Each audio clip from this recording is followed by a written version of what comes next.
Hello everybody, we'll continue with rotational dynamics part 14. HC Verma जो है book उसमें से क्वेश्चन नंबर 39 शुरू करेंगे. क्वेश्चन नंबर 39 क्या बोल रहा है यहाँ पे? Well, it says solve the previous question.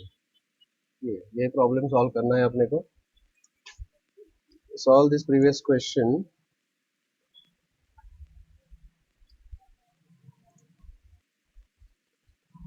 If the friction coefficient between 2 kg block and the plane below it is 0.5 and the plane below 4 kg block is frictionless.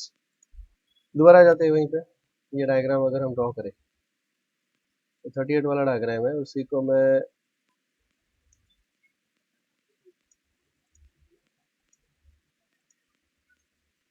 ये diagram है. इस diagram को मैं दोबारा यहीं पे ले रहा हूँ ताकि उसका हम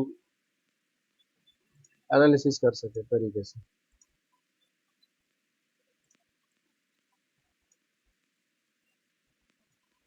this is the diagram. Okay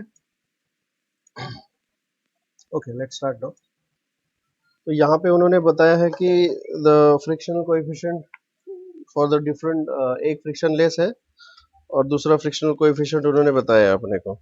तो let us draw the free body diagram of this again. कल हमने ये वाला प्रॉब्लम सॉल्व किया था, दोबारा अभी इसको सॉल्व करना पड़ेगा. कल हमने उसके फ्रिक्शनल कोएफिशिएंट जो थे वो नहीं दिए थे वहाँ पे, दैट वाज फ्रिक्शनलेस. ठीक है. सो अब यहाँ पे अगर हमें उसका ड्रॉ करना पड़ेगा तो let us consider this things now. या let's say coefficient of friction below 2 kg block, यहाँ का जो म्यू दिया है तो म्यू इज इक्वल टू 0.5 और यहाँ का म्यू नहीं है, तो this is no friction. There is no friction in this case. चलिए फ्री बॉडी डायग्राम ड्रॉ कर लेते हैं. If I draw the FBD here, what am I going to get that? इसका फ्री बॉडी डायग्राम अगर हम draw करें तो first of all इसका वेट नीचे ऐड करेगा यहाँ से. That is nothing but, let me call this as M1G, isn't it? मैंने M1 किसको बोला था? इसको M1 बोल देते हैं. This is M1 is equal to 4 kg. तो यहाँ का जो टेंशन होगा, this tension we call this tension as T1. Tension over here T1. और यहाँ का जो टेंशन है उसको हमने T2 बोल दिया था. Pulley was, there was some characters of the pulley. Pulley के बारे में भी कुछ कैरेक्टर्स थे वहाँ पे जो मुझे चेक करने पड़ेंगे यहाँ पे.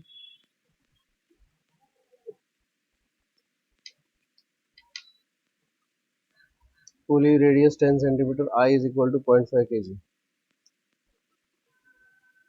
Radius of the pulley is 10 centimeter.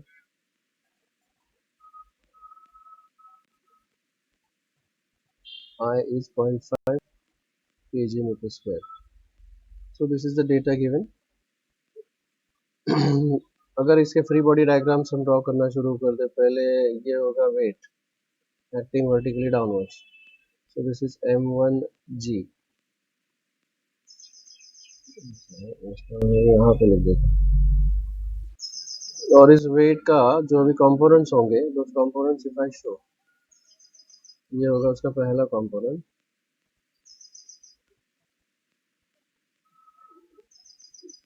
Vertical का और इसका जो एंगल है वो 45 डिग्री होगा. तो angle between horizontal and this line is 45. तो वर्टिकल एंड उसका परपेंडिकुलर लाइन, तो ये होगा थीटा. This is theta. अच्छा, what is this going to be? This is सामने वाला का साइन, तो इसलिए का M1G साइन थीटा. और ये होगा M2G, sorry M1G cos theta. ठीक है. तो यहाँ पे एक नॉर्मल रिएक्शन आएगा, लेकिन यहाँ पे फ्रिक्शन तो है नहीं, तो नॉर्मल रिएक्शन इधर नहीं आएगा. ठीक है, यहाँ पर आएगा नॉर्मल रिएक्शन और friction also. So let me show here this one and here. अब देखिए ये एंगल होगा थीटा, दिस इज थीटा, तो this will become m2g sin theta and this is m2g cos theta. यहाँ से नॉर्मल रिएक्शन आएगा, ये रहा normal reaction, this normal reaction n is equal to m2g cos theta. Well इसी वजह से वहां पर जो फ्रिक्शन आएगा, let me show you the friction. अब friction is always going to act in the opposite direction. ये रहा friction यहाँ पर, it will be at the interface.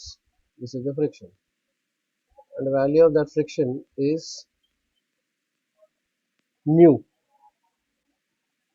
Mu times the normal reaction, मतलब mu times m2g cos theta. Now the motion is taking place in which direction?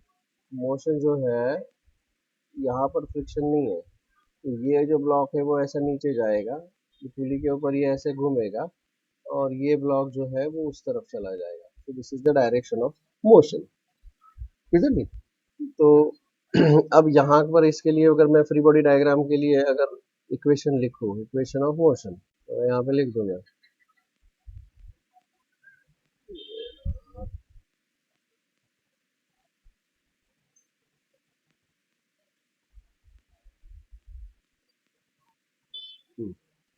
Let me write down the equation for this. इसके लिए equation अगर मैं लिख देता हूँ, तो नीचे जा रहा है ये वाला वजन जीत रहा है, मतलब this this this will become m1g sin theta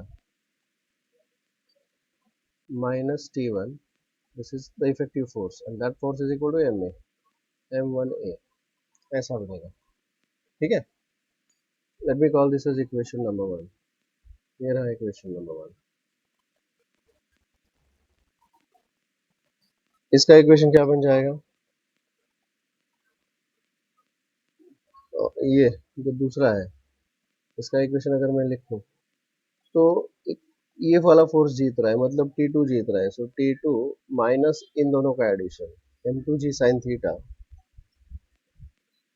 m2g sin theta plus mu times m1g cos theta, this is the effective force and that is equal to ma, मतलब m2 into acceleration.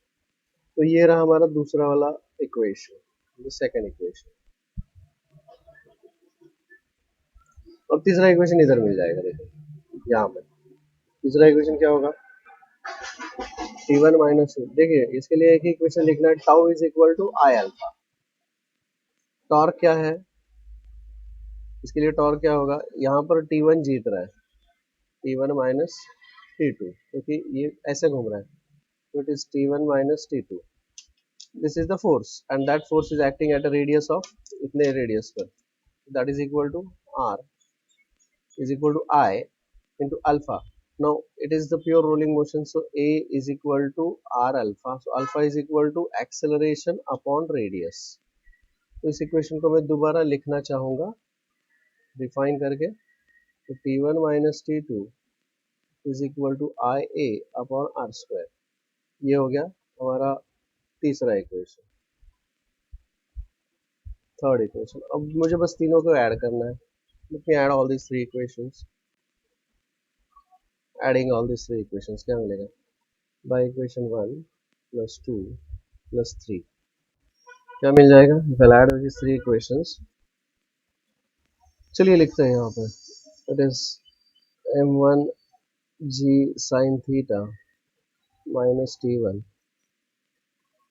plus t1 minus t2 plus t2 minus m2g sin theta plus mu times m1 m2g होना चाहिए, m2g cos theta is equal to, इनको add करते जाइए, this is m1a plus ia upon r square plus M2A. Well, let me add all these things here. क्या मिल जाएगा यहाँ पे, देखते हैं.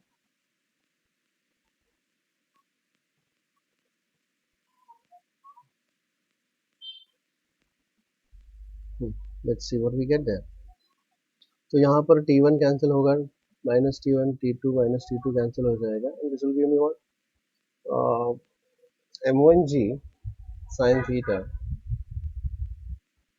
M1G sin theta minus M2G sin theta minus mu times M2G cos theta is equal to M1, वैसे a common ले लीजिएगा, this will become M1 plus M2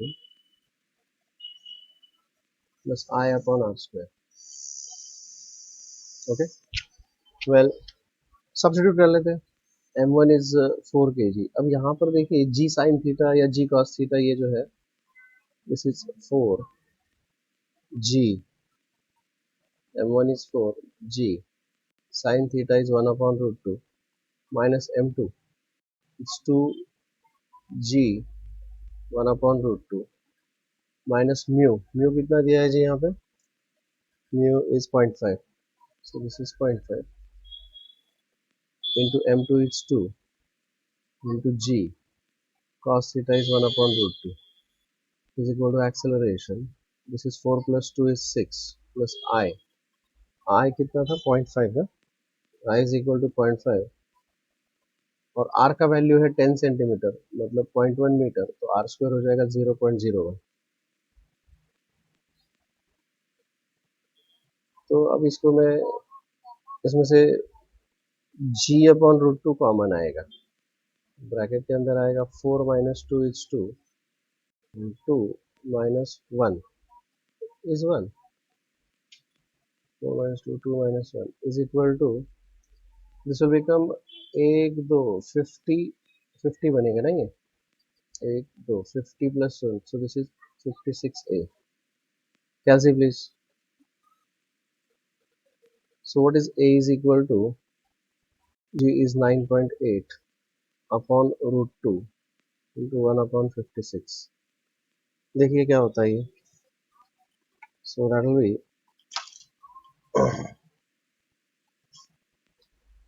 9.8, मैं कैंसिल से कर रहा हूँ ये सीधा सीधा, 9.8 divided by 56 root 2, that is 0.124, 0.124, 0.124 meter per second square. That's the correct answer. I hope this is clear to you all. Hello, समझ में आ गया आपको ये? यार हाँ नहीं तो ना कुछ तो बोलिएगा please. Yes, sir. Something. Have you all understood? Okay. चलिए अगले क्वेश्चन की तरफ बढ़ते हैं. तो दैट वाज क्वेश्चन नंबर 38. बहुत अच्छा क्वेश्चन था जहां पर हमने न्यूटन्स लॉज भी देख लिए, सब रिवाइज हो गया हमारे न्यूटन्स लॉज वगैरह. ठीक है, अगले क्वेश्चन की तरफ बढ़ते हैं. अगला है क्वेश्चन नंबर 41. ये भी एक बहुत अच्छा फ्रिक्शन है, इसके अंदर भी फ्रिक्शन का रिवीजन यहाँ पर हो रहा है आप लोगों को. This is question number 41 now.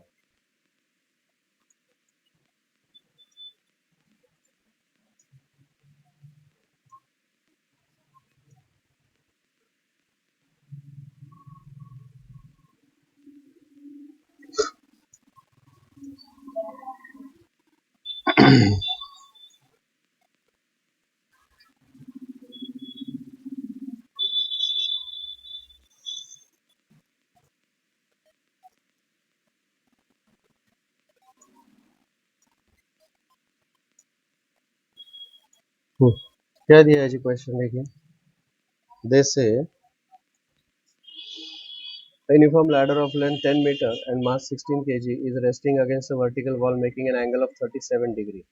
देखिए ये 37 डिग्री का एंगल जो होता है बड़ा पिक्यूलियर एंगल होता है. Can anybody tell me what is the speciality of this angle of 37 degree? इसका कुछ स्पेशलिटी है. The vertical wall is frictionless but the ground is rough. An electrician weighing 60 kg climbs up the ladder if he stays on the ladder at a point 8 meter from the lower end? What will be the normal force and the force of friction on the ladder by the ground? What should be the minimum coefficient of friction if the electrician is to work safely? बहुत अच्छा question है. Basically this is the question of friction. Friction का question है. ठीक है, चलिए देखते हैं अभी.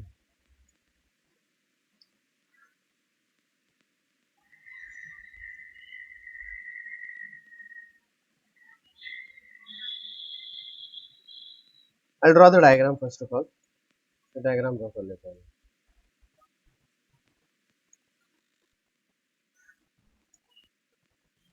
कुछ इस प्रकार का डायग्राम है.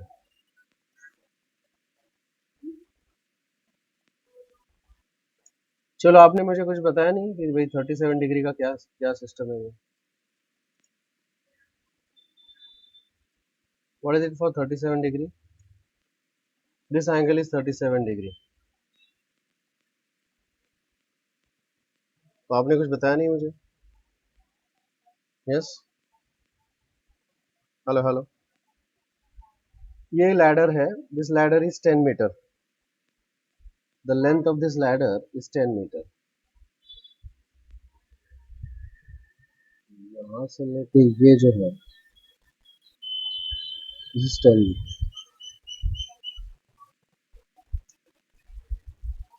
मास of this ladder is 16 kg. So उसके बराबर 5 मीटर से इसका weight is going to act downwards. The weight of this ladder 16 kg. So this will become 16g mg 16g. ठीक है. अब यहाँ पे द फ्रिक्शन इज वेयर. ये 37 डिग्री का क्या होता है, ये जो 37 डिग्री वाला ट्रायंगल होता है ना, तो दिस इज 37 डिग्री. तो दिस इज 3 4 5.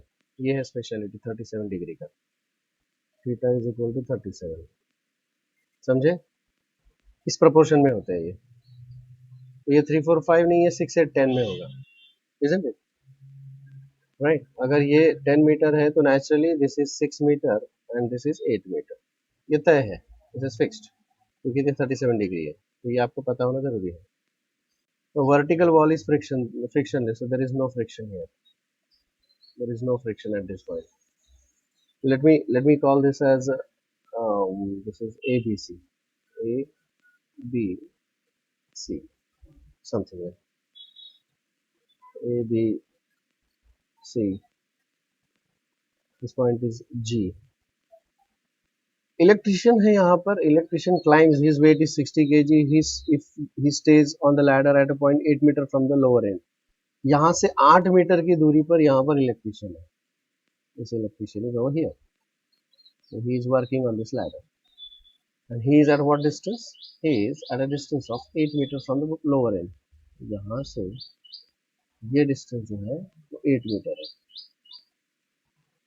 तो यहाँ पर उस इलेक्ट्रिशियन का वेट नीचे ऐड करेगा. कितना है? 60g. 60g. ठीक है. अब देखिए ऐसा है कि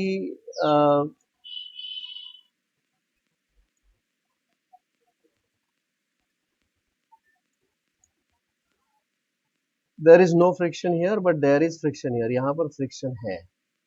अगर फ्रिक्शन है तो वहां पे by the way normal reaction तो दोनों जगह पे आएगा. So let me call these reactions like this. This is the normal reaction eight A, isn't it? ये है नॉर्मल रिएक्शन एट ए.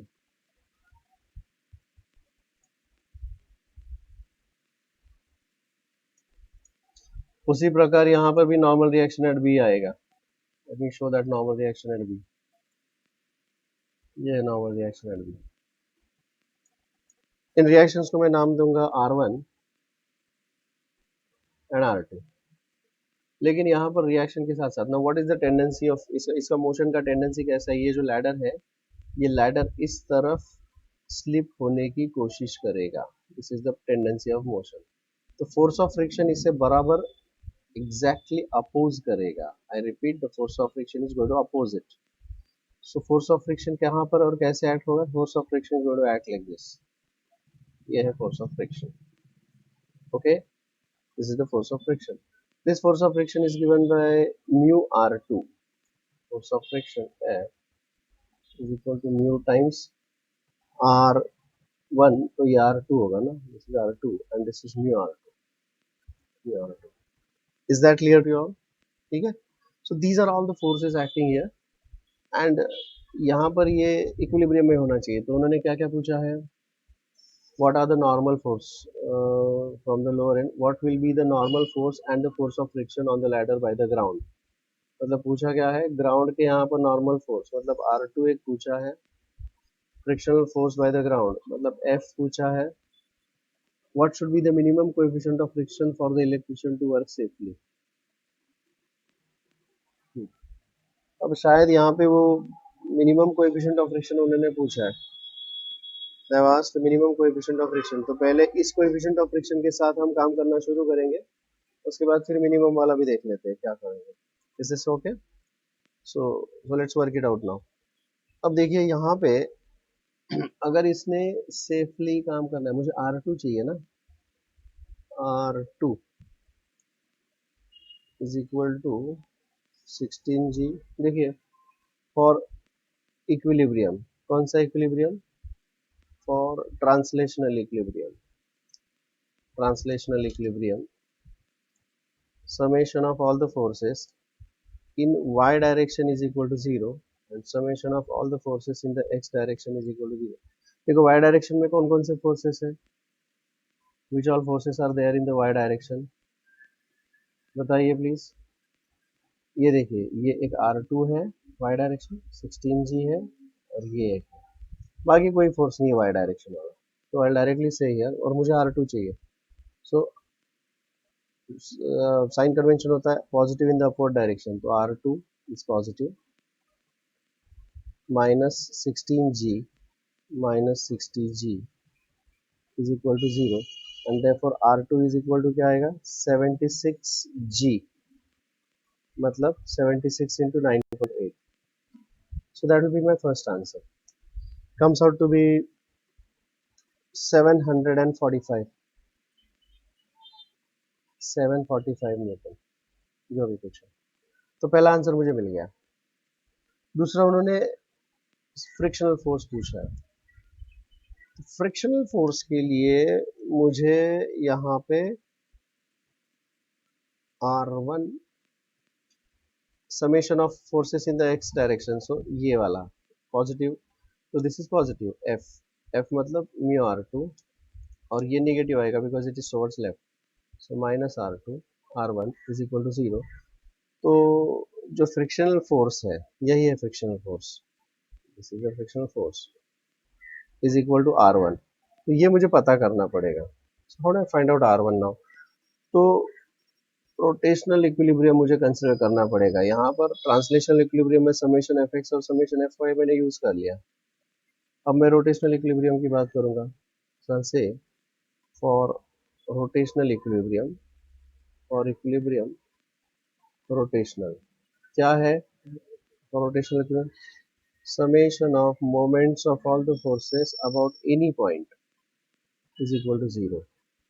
मतलब moment of all the forces should be 0. कौन सा पॉइंट लेना है वो हम पर निर्भर करता है और हम ऐसा पॉइंट लेंगे जिसकी वजह से हमारे कैलकुलेशन सिंप्लीफाई हो जाएंगे. तो यहाँ पर ये दोनों फोर्सेस जा रहे. I think I will take R1 भी मिल गया तो भी मेरा आंसर मुझे मिल जाता है. So what I will do, I will take moment about point B. You know why? Because B के थ्रू दो फोर्सेस पास हो रहे हैं. सो यहाँ पर इस फोर्सेस का मोमेंट जो होता है वो 0 हो जाएगा क्योंकि मोमेंट आपको याद है. तो मुझे मोमेंट इक्वेशन बताइए. देखिए एंटी क्लॉकवाइज मूवमेंट जो होते हैं वो पॉजिटिव होते हैं. ये साइन कन्वेंशन मैंने हर जगह पर इसका साइन कन्वेंशन, इसका साइन कन्वेंशन और इसका साइन कन्वेंशन यहाँ पे लिखा है. तो यहाँ पर इन दोनों का मोमेंट तो 0 हो जाएगा.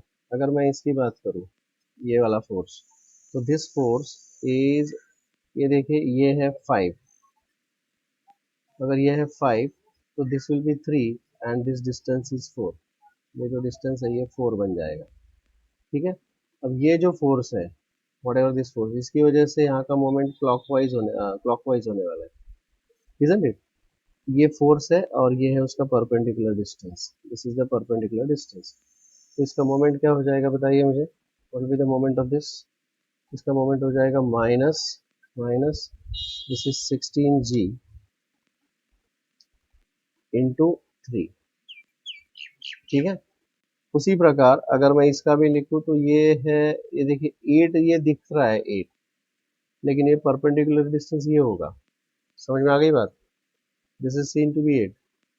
अगर आपको चाहिए तो आप इसको क्या करोगे, इसका साइन 37, ये वाला जो फोर्स है, इस फोर्स को मैं, अगर आप चाहिए तो इसको मैं रिजॉल्व कर सकता हूँ, ये वाला जो फोर्स है इसको रिजॉल्व कर सकता हूँ।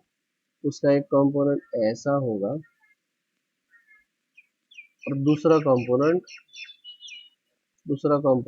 ऐसा होगा,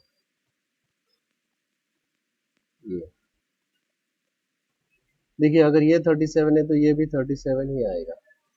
और कंपोनेंट्स क्या आएंगे, देखिए 60 का साइन कंपोनेंट होगा, जैसे दिस बिकम 60 साइन ऑफ 37, और ये वाला कंपोनेंट जो आएगा तो आएगा 60 cos 37,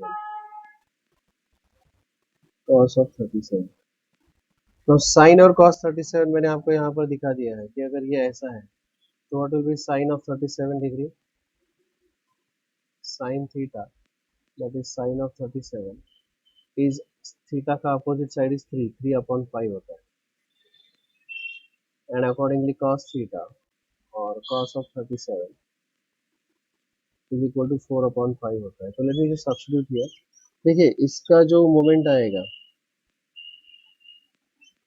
the moment of this force, ये फोर्स सीधा सीधा इस पॉइंट से पास हो रहा है, this is the moment centre, तो इसका कोई मोमेंट नहीं आएगा, लेकिन इसका मोमेंट आएगा। तो इसके लिए मुझे इसका लिखना पड़ेगा, this is equal to 60 into sine of 37 is 3/5, so this is 12 36 Newton.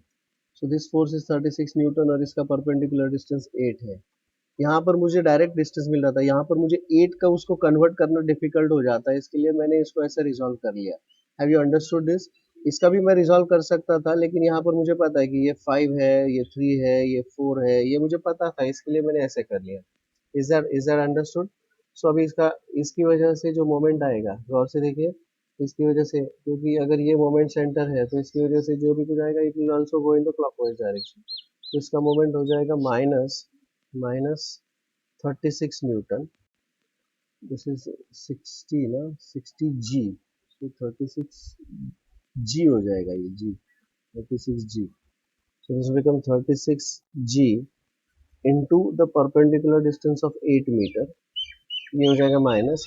अब ये जो फोर्स है, ये फोर्स कुछ इस प्रकार, ये है उसका फोर्स का लाइन ऑफ एक्शन और उसका परपेंडिकुलर डिस्टेंस ये है। तो अगर ये 10 है तो नेचुरली मैंने आपको बताया कि ये 6 है और ये 8 है। So what is the perpendicular distance, यहाँ से अगर मैं परपेंडिकुलर डिस्टेंस डालता हूँ line of action of the force, तो force into the perpendicular distance, तो ये कितना आएगा, 8 आएगा। तो इसका मुझे लिखना पड़ेगा plus r1 into 8 is equal to 0, ये मैंने उसका मोमेंट इक्वेशन लिखा है।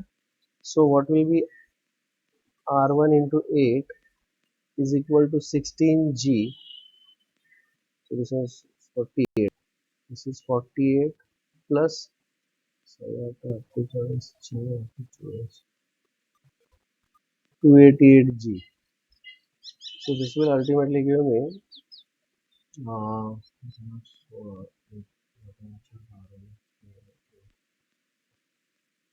336g, so this will give me r1 is equal to 8, 42g, 42g मतलब 42 into 9.8, whatever that answer is. Now r1 is frictional force itself, that itself is the frictional force, and that is my second answer. So if I substitute here, that will give me 42 into 9.8, 42 into 9.8, that is 411.6, this becomes 411.6 newton, that is the second answer. Okay, ये हमारा second answer है। अब मुझे यहाँ पर उन्होंने चाहिए what is the force of friction, तीसरा जो क्वेश्चन पूछा है, नहीं फोर्स ऑफ फ्रिक्शन है, म्यू का वैल्यू पूछा है। What should be the minimum coefficient of friction, देखिए गौर से, what should be the minimum coefficient of friction for the electrician to work safely, mu minimum, minimum coefficient of friction. देखिए अगर यहाँ पर ये सारी नॉर्मल रिएक्शंस है ऐसे, तो R1 तो मैंने फाइंड आउट कर लिया ना, यही मेरा R1 है, म्यू मिनिमम।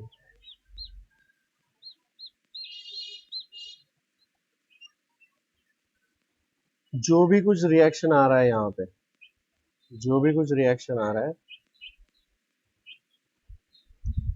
यहाँ पर, अगर मैं mu is equal to minimum for minimum force of friction, minimum frictional coefficient, minimum frictional coefficient is equal to, देखिए ऐसा होता है कि this frictional force is equal to mu R2, ऐसा है, बराबर है क्या, frictional force is equal to mu times R2। अब यहाँ से मुझे म्यू मिलेगा, it is nothing but F upon R2, F upon R2, but what is F? F is equal to R1, so it will be R1 upon R2, ऐसा, समझे।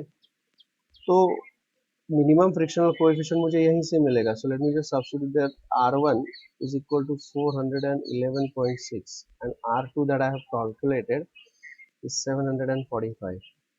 अगर इसको divide कर लूँ मैं, 412 minus 745, that is 0.553, it should be 0.553, ये coefficient होना चाहिए मिनिमम, ठीक है। लेकिन इन्होंने फ्रिक्शनल कोएफिशिएंट यहाँ पे जो दिया है वो दिया है 0.5, 0.5 का फ्रिक्शनल कोएफिशिएंट इधर दिया है, isn't it? नहीं, फ्रिक्शनल कोएफिशिएंट दिया ही नहीं है इन्होंने, और फ्रिक्शनल कोएफिशिएंट हमने फाइंड आउट कर लिया है यहाँ पे, mu is not given, so I just substituted and I find out mu. कम से कम इतना म्यू चाहिए, अगर इतना म्यू नहीं होगा वहाँ पे तो ये गिर पड़ेगा। This is clear to all. So this is the minimum coefficient of friction. उन्होंने फ्रिक्शनल कोएफिशिएंट इस केस में नहीं दिया था, म्यू को हमने यहाँ पर फाइंड आउट कर लिया। Is the question clear to all? Is the explanation clear to all? Please answer. Hello, आपको सुनाई दे रहा है मैं क्या बोल रहा हूँ? मैंने एक्सप्लेन जो किया आपको समझ में आ गया क्या? Hello hello, yes sir. से समझ। Yes sir. चलिए अगले क्वेश्चन की तरफ बढ़ते हैं। दो क्वेश्चंस हो गए हमारे अभी। The next question I go for, इसी का अगला हिस्सा है अगले क्वेश्चन में। the same question they have asked in the next part. Suppose the frictional coefficient between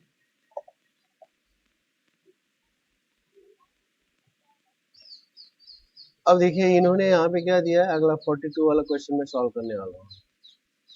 previous question में फ्रिक्शनल कोएफिशिएंट नहीं दिया था, यहाँ पर फ्रिक्शनल कोएफिशिएंट उन्होंने दिया है।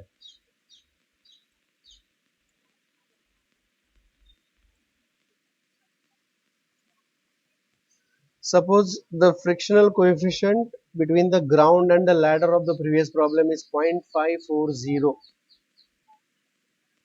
Find the maximum weight of the mechanic who could go up and do the work from the same position of the ladder. अब देखिए यहाँ पे ऐसा दिया है कि प्रीवियस क्वेश्चन में हमने म्यू मिनिमम कितना फाइंड आउट किया, 0.553, लेकिन वो बोल रही नहीं 553 नहीं, कम है फ्रिक्शन। तो फिर इतना बड़ा जो वो जो इलेक्ट्रिशियन है वो वहां पे नहीं काम कर पाएगा, he will not able to work there. बाकी सारी चीजें बिल्कुल वैसी की वैसी रहेगी, there is no difference at all, लेकिन म्यू का वैल्यू उन्होंने यहाँ पे कुछ दिया है, तो इक्वेशन हमको वही लिखना पड़ेगा, I have to write the same equation, लेकिन इसमें म्यू का वैल्यू यहाँ पर उन्होंने दिया है। So let's work it out. Question समझ में आ गया आप लोगों को? हेलो हेलो, क्वेश्चन समझ में आ गया आप लोगों को? तो I will write this equation again, I will write this equation again, वही इक्वेशन दोबारा लिखूंगा मैं, सेम इक्वेशन दोबारा लिखूंगा मैं, देखिए गौर से। लेकिन अब उन्होंने यहाँ पे दिया है कि भाई म्यू का वैल्यू यहाँ पर दिया है उन्होंने, मतलब R2 तो उतना ही आएगा, क्योंकि R2 डिपेंड करेगा, नहीं R2 नहीं, ये वाली चीज चेंज हो जाएगी। So let me just redraw this sketch, sketch को मैं रिड्रॉ कर लेता हूँ यहाँ पे ऐसे।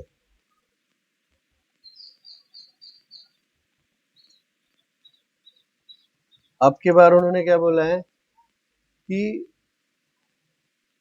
ये जो इलेक्ट्रिशियन है इसका वेट हमको फाइंड आउट करने के लिए बोला है।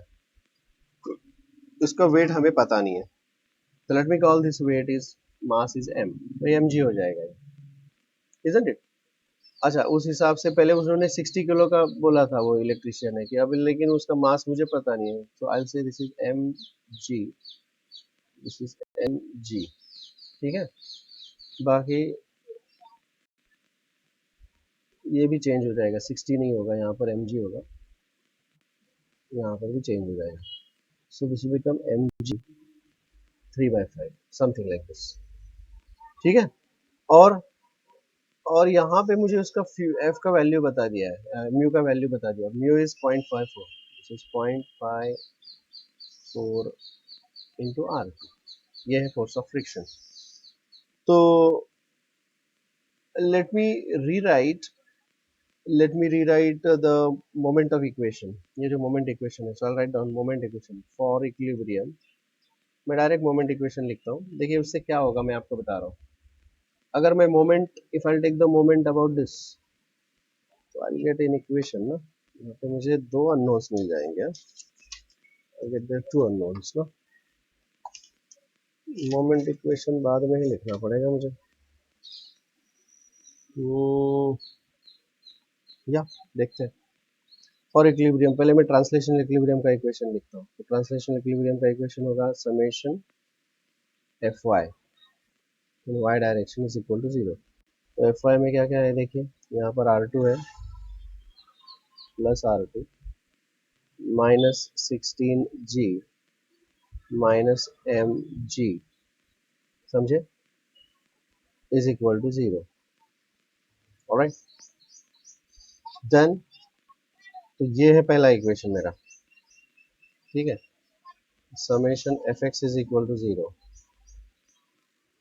Summation F X is equal to 0, तो वहां से मुझे मिलेगा, this is towards right, so this is minus 0.54 R2 plus R1, sorry ये उल्टा हो गया, प्लस R1 प्लस 0.54 एंड ये माइनस हो जाएगा, this is minus R1 is equal to 0।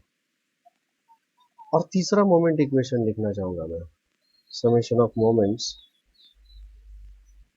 and I'll take moment of forces, I'll take moment of forces about which point, moment of forces about point B is equal to 0। चलिए moment equation बता सकते हो आप लोग मुझे, चल मेरा moment equation please. वही इक्वेशन रहेगा, देखिए यहाँ पर माइनस ये, this is minus 16G into, अगर ये 5 है, जैसे थोड़ी देर पहले किया था बिल्कुल वैसे ही, अगर ये 5 है, ये 3 होगा, ये 4 होगा, so this distance is 3 into 3। Okay, इसका भी वैसे, इसको भी मैंने रिजॉल्व कर दिया है, इसमें तो माइनस mg इंटू 3/5 और परपेंडिकुलर डिस्टेंस इज 8 इंटू 8, और ये प्लस होगा, plus R1 into this perpendicular distance is 8 is equal to 0। एक चीज बताने जा रहा हूं मैं तुम लोगों को अभी, I want to tell you something here. एक कैलकुलेटर के ऊपर एक सेटिंग होता है, there are 3 unknowns here and 3 equations, 3 equations and 3 unknowns, ठीक है। अगर ऐसे 3 इक्वेशन होते हैं, that is ax plus by plus cz is equal to d, या तो फिर इस इक्वेशन को मैं लिखूंगा, होल्ड ऑन, आप साइमल्टेनियस इक्वेशन को कैलकुलेटर के ऊपर डायरेक्ट सॉल्व कर सकते हैं, तो मैं कैलकुलेटर के ऊपर ही सॉल्व करना पड़ेगा मुझे, क्योंकि अदरवाइज यहाँ पे मुझे R2 इज इक्वल टू क्या लिखना पड़ेगा, I have to write R2 is equal to 16 plus m into G. ये R2 मुझे इधर लिखना पड़ेगा। सो R1 इज इक्वल टू क्या मिलेगा, R1 is equal to 0.54 into R2, but R2 is nothing but 16 plus m into g। और इस equation में मुझे R1 के जगह पर ये लिखना पड़ेगा। तो कुल मिलाकर देखो क्या हो जाएगा, 16 माइनस 48g, ये हो जाएगा minus 24/5 m into G plus 8 into 0.54, R1 के लिए सब्स्टिट्यूट किया मैंने, into 16 plus m into G is equal to 0। अब इसमें से g मैं थ्रू आउट कैंसिल कर देता हूँ। आई ओपन द ब्रैकेट्स, मुझे m चाहिए ना, ब्रैकेट्स को ओपन कर लेते हैं। सो this is minus 48 minus 24/5m, इसे मल्टीप्लाई कीजिएगा। सो दिस विल बिकम 120 0.54 अपन से 40 sorry 32 40 so this is 4.32 into 16 plus 4.32m is equal to 0। अब देखिए क्या करना है, यहाँ पर m वाले टर्म्स यहीं पे रख दीजिएगा। This will become m into 4.32 minus 25 40, ये तो माइनस आ रही है, इज इक्वल टू ये 48 उधर जाएगा तो प्लस 48 बनेगा, माइनस दिस थिंग 16 दूने 32 3 16 3 48 50 51 5 16 64 69 69.12। अब देखिए ये जो भी कुछ आएगा ये माइनस माइनस कैंसिल कर लो। So 69.12 minus 48, 69.12 minus 48 that is 21.12 divided by 4.8 minus 4.8 minus 4.32 44 kg। तो जो भी मास जो आएगा that is 44 kg। So 44 kg का इलेक्ट्रिशियन वहां पे जाके काम कर पाएगा, and that's the given answer भी है, आप चेक कर लीजिएगा, यही आंसर है। I hope this is clear to you all. Hello, is that clear to all? Hello hello. Yes sir. Question में हमने वही डायग्राम यूज किया, या देखिए यहाँ पे हमको मास दिया गया था और म्यू फाइंड आउट करना था, यहाँ पर म्यू दिया गया है, मास फाइंड आउट करना है, मास ऑफ दैट। बाकी सारी कंडीशन सेम है, तो मैंने वही किया, summation F X summation F Y and summation of moments, तीन इक्वेशंस तीन अननोन्स। यहाँ पे मेरे पास तीन इक्वेशंस थे और अननोन्स भी तीन थे। क्या क्या अननोन्स थे? R1 था अननोन, R2 था अननोन और मास था अननोन। तीन इक्वेशंस तीन अननोन्स। ऊपर भी वही चीज थी, मेरे पास तीन इक्वेशंस थे और तीन अननोन्स थे। क्या क्या अननोन्स थे? अननोन्स में R1 R2 and R1 R2 and the force of friction, no? F, mu was the unknown there, R1 R2 and mu। ये तीन अननोन्स थे। यहाँ पे तीन इक्वेशंस होते हैं और तीन अननोन्स होते हैं। हमेशा याद रखिए इस तरह के क्वेश्चन जब हम सॉल्व करते हैं तो नंबर ऑफ इक्वेशंस और नंबर ऑफ अननोन्स सेम होने चाहिए। वो टैली कर लो, इक्वेशंस को साइमल्टेनियसली सॉल्व कर लो और आंसर आ जाता है। चलिए अगले क्वेश्चन की तरफ बढ़ते हैं अभी हम। Let's go for the next question. I hope this is clear to all. समझ में आ रहा है क्या चल रहा है यहाँ पे? अगले क्वेश्चन की तरफ बढ़ते हैं। Question number 49।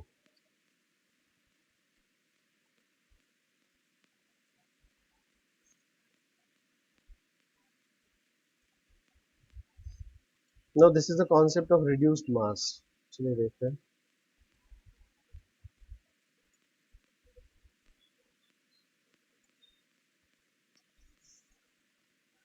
Yes, question number 49।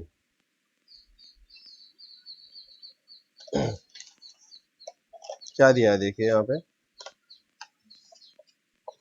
पे ऐसा बताया गया है कि there are two particle masses, two particles of masses m1 and m2 are joined by, they are joined by a light rigid rod r। So rod का length is r। The system rotates at an angular speed omega about an axis through the center of mass of the system। चलिए देखते हैं, यहाँ पे इसका diagram draw कर लेते हैं, रफ डायग्राम। कि ये एक रॉड है, इसका कोई वेट नहीं है। यहाँ पर दो पार्टिकल्स है, दिस मास इज से m1 और एक मास है वहाँ पे थोड़ा सा बड़ा है। अब ये पार्टिकल मास है, हाँ, let me call this as m2। तो नेचुरली इसका सेंटर ऑफ मास जो रहेगा वो एकदम एग्जैक्टली मिड पे भी नहीं रहेगा, because m1 is not equal to m2। तो ये रहा centre of mass, let me call this as c, centre of mass. तो इसका जो डिस्टेंस दिया गया है हमें, द डिस्टेंस इज r, यहाँ से ये डिस्टेंस जो है वो r दिया है, this is r, okay. And accordingly आप मुझे बताइए कि ये डिस्टेंस कितने होंगे, what is this distance. Let me call this distance as x। यहाँ से यहाँ तक का डिस्टेंस अगर x है, तो आप मुझे ये बताइए ये डिस्टेंस कितना होगा। तो नेचुरली ये डिस्टेंस r माइनस एक्स होगा, this is r minus x. I hope this is clear, बराबर है ना। So that is the centre of mass. Centre of मास, अगर हम इसका मोमेंट ऑफ इनर्शिया, ये सेंटर ऑफ मास है, तो सेंटर ऑफ मास का कॉन्सेप्ट ऐसा होता है कि अगर मैं यहाँ पे जो उन्होंने एक्सिस दिया है, the axis is rotating about centre of मास। ये रॉड जो है, this rod is actually rotating about this centre of mass, it's rotating about this centre of मास, ऐसा बताया गया है, ठीक है। अब एक चीज ऐसी होती है कि अगर if I take the moment about this, तो इसका वेट जो है वो नीचे ऐड करेगा, which is equal to m1 into G, और इसका वेट यहाँ से नीचे ऐड करेगा, which is equal to m2 into G. लेकिन ये सेंटर ऑफ मास होने के कारण, जैसे अगर इस स्केल को जैसे मैं बराबर यहाँ पे बैलेंस करता हूँ, क्यों, क्योंकि वो सेंटर ऑफ मास पर है। I hope you understand that, isn't it. Scale को मैंने बराबर से बैलेंस किया हुआ है, तो उसी तरह से ये इस सेंटर ऑफ मास पर बराबर बैलेंस रहता है। तो इसका मतलब ये रहा कि इसका ये वाला जो मोमेंट आएगा, moment of this mass weight is anti clockwise and this is going to be clockwise, और ये दोनों एक दूसरे को कैंसिल करते हैं, बैलेंस करते हैं। तो इक्वेशन अगर मैं लिखूं यहाँ पर, for rotational equilibrium, for rotational equilibrium क्या लिखेंगे, summation of moments of forces about center of mass is equal to zero, isn't it। about this center of mass अगर मैंने लिया, तो ये क्लॉकवाइज मोमेंट है और ये एंटी क्लॉकवाइज मोमेंट है। एंटी क्लॉकवाइज पॉजिटिव होते हैं, तो एंटी क्लॉकवाइज पॉजिटिव मतलब ये पॉजिटिव होगा, it will become m1 into g, this is the force and perpendicular distance is x। ये प्लस होगा और ये माइनस होगा, that is m2 into g, and the distance is r minus x, r minus x is equal to zero। इसको is equal to zero लिखो या उसकी तरफ लेके जाइए, तो G gets cancel. So what you get there, you get an equation there that m1 into x is equal to m2 into r minus x, ठीक है, m2 into r minus x। Any doubts about that, is this okay, hello, यहाँ तक किसी को कुछ doubts है। No, sir. Okay, now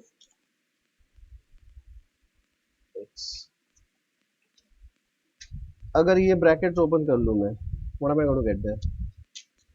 इस bracket को ओपन कर लेता हूँ मैं, क्या मिलेगा, इसको थोड़ा सिंप्लीफाई कर लेते हैं। m1x is equal to m2r minus m2x। मुझे x चाहिए, तो इसको इस तरफ शिफ्ट कर लीजिएगा, so that will become x into m1 plus m2 is equal to m2r। तो x क्या होगा, देखिए मैं सिंप्लीफाई कर रहा हूँ इसको, I am just trying to simplify this, what am I going to get there, this will become x is equal to क्या मिलेगा, x इज इक्वल टू क्या मिलेगा, x is equal to m2r divided by m1 minus sorry m1 plus m2, ये रहा x। गौर से देखिए, ये मैं यूज करने वाला हूँ यहाँ पे, ठीक है, ये इंपॉर्टेंट है, इसको मैं यूज करूंगा। अल्सो यहाँ पे दो डिस्टेंसेस मेरे लिए इंपॉर्टेंट है, महत्वपूर्ण है, एक है x और दूसरा है r माइनस एक्स, ठीक है। दूसरा इक्वेशन में वैसे ही लिखूंगा कि भाई also what is r minus x, it is r minus this is what m2r upon m1 plus m2. Let's take LCM है, यहाँ से r कॉमन लीजिएगा, ब्रैकेट बाहर आएगा, this will become m1 plus m2 minus m2 upon m1 plus m2। तो इसकी वजह से मुझे क्या मिल जाएगा, ये this will give me r minus x is equal to m1r upon m1 plus m2, ये मिलेगा। समझे क्या? ये दोनों डिस्टेंसेस मैंने फाइंड आउट कर लिए हैं, x और r माइनस x। ठीक है, इसमें कोई m1 m2 और r ही है, सिर्फ दूसरा कुछ नहीं। अब मुझे बताइए कि what is the angular momentum due to m1। ये दोबारा let's go back to the system now, हम सिस्टम की तरफ जा रहे हैं दोबारा, देखिए गौर से, ये सिस्टम है, मुझे इस सिस्टम का मोमेंट ऑफ इनर्शिया, ये ऐसे this is rotating about the centre of mass, तो मुझे चाहिए show that the angular momentum of the system is given by this. ठीक है, अभी मुझे इसका एंगुलर मोमेंटम चाहिए। सो टोटल सिस्टम का जो एंगुलर मोमेंटम होगा that is nothing but angular momentum of mass m1 plus angular momentum of mass m2। सही है कि नहीं है? What is angular momentum of mass? Angular momentum is m, angular sorry ये तो मैंने मोमेंट ऑफ इनर्शिया लिखा है, एक मिनट, मुझे मोमेंट ऑफ इनर्शिया नहीं, मुझे एंगुलर मोमेंटम चाहिए ना। सो आई से angular momentum of system, angular momentum of system is equal to angular momentum of the first mass plus angular momentum of the second mass। मुझे angular momentum of the first mass चाहिए, that is nothing but I1 into omega, isn't it? It's rotating with angular velocity omega perpendicular to the rod, the system rotates at angular speed of omega, ये angular speed of omega है, so it is I1 into omega। now what is the moment of inertia of the first mass, यहाँ से उसका moment of inertia क्या होगा, it is m1 into x square, will be m1 into x square into omega, ये है the angular momentum of the first mass। Similarly the angular momentum of the second mass will be I2 into omega, I2 is इसका moment of inertia about this axis of rotation, so this will be m2 into r minus x bracket square into omega। अब दोनों को मुझे club करना पड़ेगा, add करना पड़ेगा so as to find out the total angular momentum of the system। so L is equal to L1 plus L2। now इसमें से let me just substitute here m1 into x square, इसका square m2 r upon m1 plus m2 bracket का square x square into omega plus m2 into r minus x, मतलब ये m1 r upon m1 plus m2 bracket square into omega. अब मुझे बस इसको simplify करना है।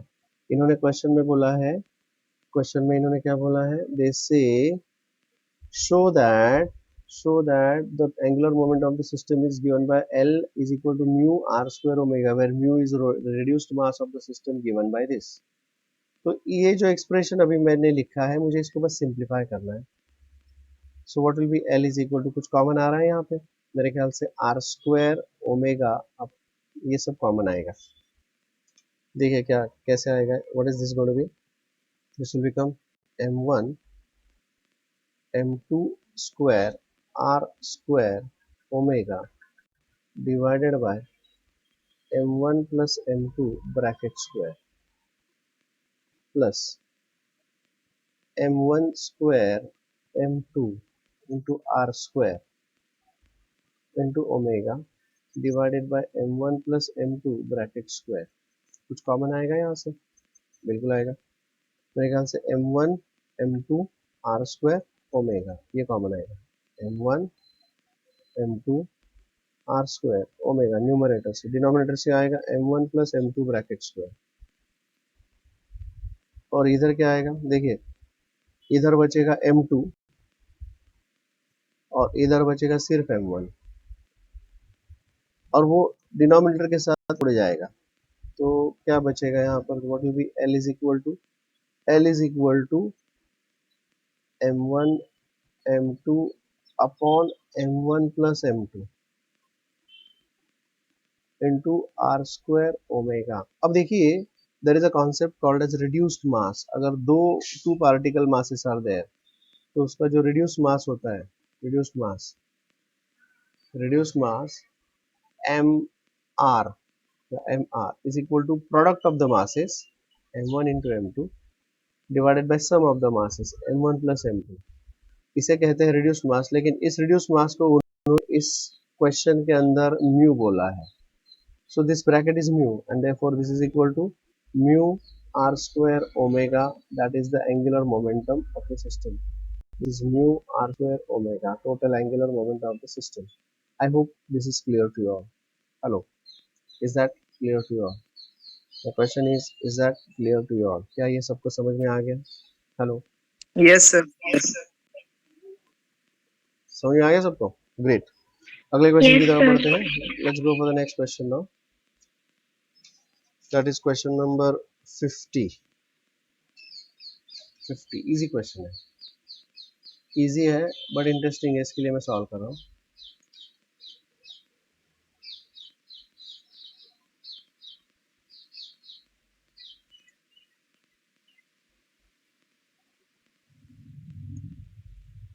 क्वेश्चन नंबर 50 देखिए,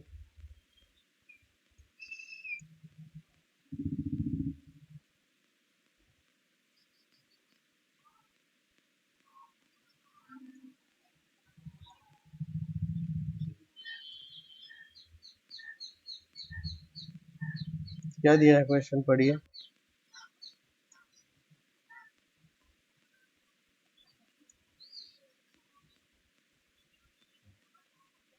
तो क्वेश्चन सेज, आप लोगों को दिखाई दे रहा है या आपके पास जो टेक्स्ट बुक्स है उसमें आप क्वेश्चन देख पा रहे हो, ये जो नोटबुक बुक्स है।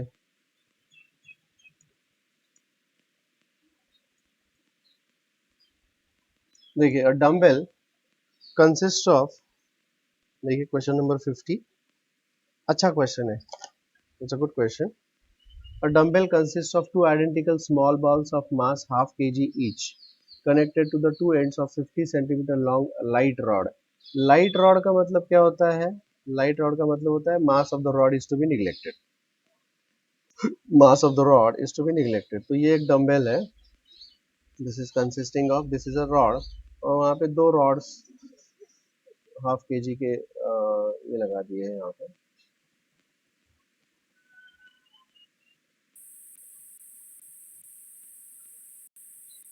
चलिए, ये एक है, इधर है दूसरा,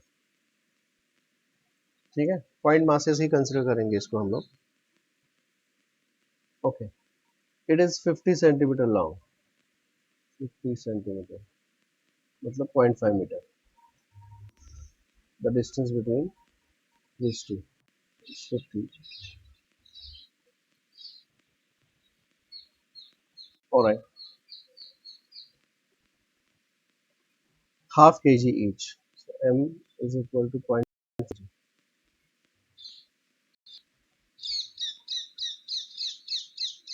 Connected to the two ends of 50 centimeter light rod, the dumbbell is rotating about a fixed axis through the center of the rod. Okay, वहाँ पर एक एक्सिस है, यहाँ से ये घूम रही है ऐसे, ठीक है, axis and perpendicular to it at an angular speed of 10 radian per second. So omega is equal to 10 radian per second. ऐसा ऑलरेडी घूम रहा है वो, ऐसा ऑलरेडी घूम रहा है वो। Is this okay? It's already rotating at this. अगर इसको हम ऊपर से देखें, टॉप से देखें, गौर से देखिए, मैं थोड़ा सा इसमें चेंज करना चाह रहा हूँ आपको यहाँ पर कि late me just ignore this. मैं ऐसा मान के चलता हूँ कि ये जो एक्सिस है ये ऐसा है, ऐसा है मतलब ऐसा, क्या समझे? That means it is perpendicular to the plane of the paper, plane of the paper वो ऐसा है, और this is already rotating at 10 radian per second, ऐसा ये ऐसा घूम रही है, rotating about fixed through this at 10 radian per second, so this is omega, ये ऐसा घूम रहा है, मैं उसको ऊपर से देख रहा हूँ अभी। Are you understanding that? अगर इसका 3D स्केच आपको ड्रॉ करना पड़े तो हम ऐसा मानेंगे कि ऐसा ऐसा ये दो रॉड्स है, एंड दिस इज द, ये ऐसा घूम रहा है, this is the 3D sketch. क्यों? क्योंकि मुझे इम्पल्सिव फोर्स दिखाना है। N impulsive force of average magnitude pi Newton acts on the masses in the direction of its velocity for 10 seconds. अब देखिए ये ऑलरेडी ऐसा घूम रहा है, और बावजूद इसके यहाँ पर एक फोर्स एक्ट हो रही है, ये ऐसा इस तरह से। तो अगर उसको मैं टॉप साइड से ऊपर से देखूंगा तो वो मुझे कुछ इस प्रकार दिखेगा कि ऑलरेडी जिस डायरेक्शन में घूम रहा है उसी डायरेक्शन में उसको एक इम्पल्सिव फोर्स आके, ये 3D स्केच है उसका, 3D sketch. I hope you understand that. Yes no please बताइए। 5 न्यूटन का फोर्स है ये यहाँ पर ऐड कर लेता है, तो नेचुरली उसकी वजह से क्या होगा, उसका वेलोसिटी बढ़ जाएगा, इसकी वजह से इसका जो वेलोसिटी है वो बढ़ जाएगा, ठीक है। Acts on the for what duration, t is equal to 0.1 second, मतलब एक ऐसे झटका जैसे दे दिया, इट्स गिवन अ बैश, ठीक है, it's given a bash. Find the new angular system velocity of the system. बहुत बढ़िया, बहुत अच्छा क्वेश्चन। अब देखिए यहाँ पे फोर्स एक्ट कर रहा है, and this force is acting at what radius, क्योंकि ये जो फोर्स एक्ट करेगा it is going to act at half of this, मतलब ये उसका रेडियस होगा ना, ये इन शॉर्ट यहाँ से उसका रेडियस होगा। This force is acting at what radius, this force is acting at this much of radius, तो this radius is half of this, मतलब 0.25 मीटर, इतने रेडियस पर ये फोर्स एक्ट करेगा, जिसकी वजह से ये इसको ऐसे और ज्यादा तेजी से घुमाना शुरू करेगा, बराबर है क्या? Now I will use the basic formula, torque tau is equal to I alpha. What torque is there? It is the force into the perpendicular distance. So it will be F into इसका length अगर L है तो L by 2 will be R, isn't it? So it will be L upon 2 is equal to moment of inertia. अब इस system का moment of inertia is moment of inertia of this plus moment of inertia of this, I1 plus I2. So this is mass. Moment of inertia is given by m into r square. तो अगर ये r है तो ये भी r है, तो let me just say इस L by 2 को बोलने की जगह मैं इसको R ही बोल दूंगा, F into R, and this is mr square plus mr square, ये दोनों का मोमेंट ऑफ इनर्शिया, यहाँ से ये अभी r डिस्टेंस पर है और ये भी r डिस्टेंस पर है, mr square plus mr square into alpha. अब देखिए मुझे यहाँ पर फोर्स पता है, r पता है, m पता है, सिर्फ मुझे पता नहीं है ये अल्फा, और वो मुझे मिल जाएगा।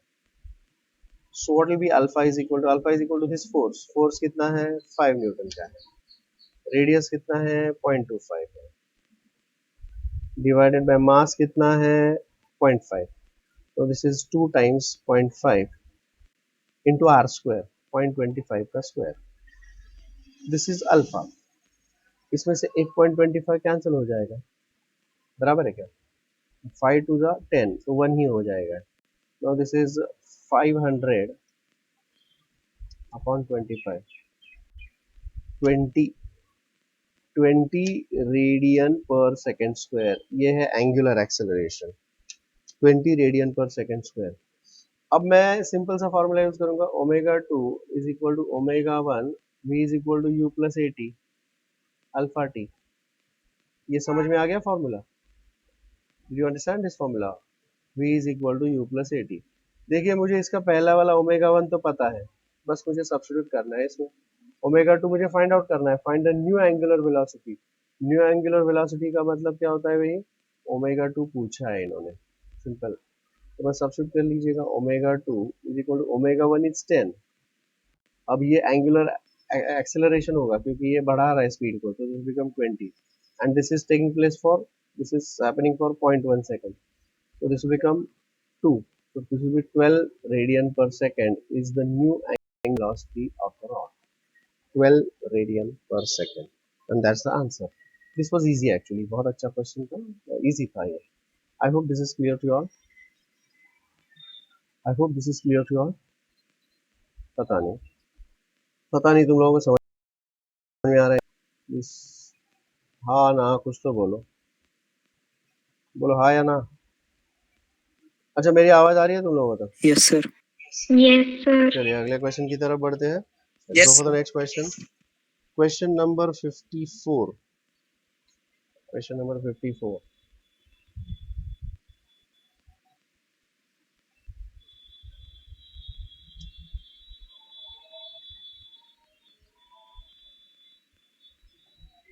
बहुत इंटरेस्टिंग क्वेश्चन है ये।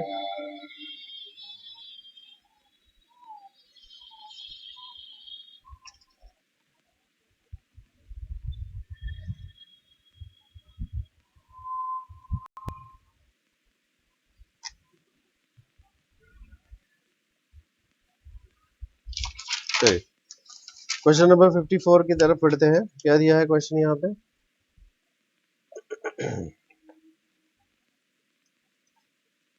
चलिए मैं आपको बता देता हूँ। यहाँ पे a boy standing on the platform. पहले एक डायग्राम ड्रॉ करता हूँ मैं, आप तब तक क्वेश्चन पढ़ लीजिएगा। प्लीज रीड द क्वेश्चन जब तक मैं एक डायग्राम ड्रॉ कर लेता हूँ इसका, कि भाई ये एक प्लेटफॉर्म है।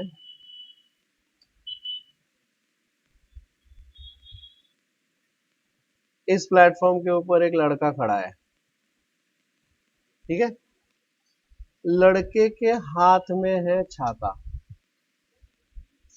Is carrying an umbrella.